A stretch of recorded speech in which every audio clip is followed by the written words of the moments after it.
Guys, chili garlic crab with Sprite. At yun ang lulutuin natin ngayon.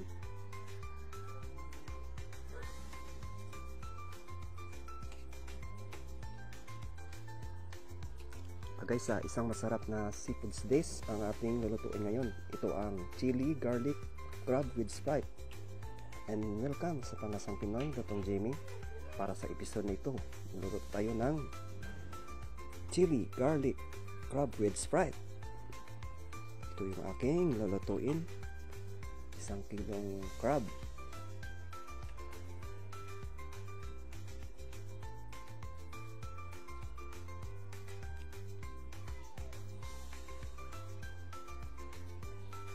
Ito mga sangkap na kailanganin ko dito. At ang aking lulutuin, crab o alimasag. At yung panggisa ko dito, gagamit ako ng kamatis, garlic, onion, spring onion, paitan o chili na haba, chili gochujang, sesame oil, gamit ako din ng Sprite, and magic syrup. And guys, kung nandun na kayo, tara na, lulutuin na natin ito.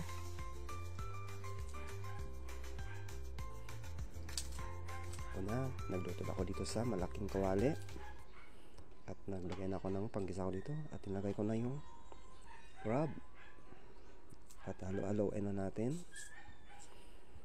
at lagyan ng pangtempla.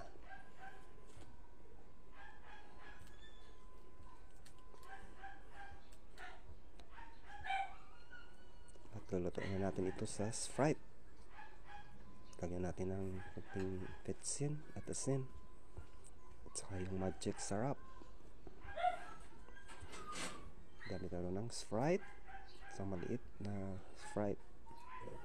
Ang siyang magsisilbing magluluto dito sa chili crab with Sprite.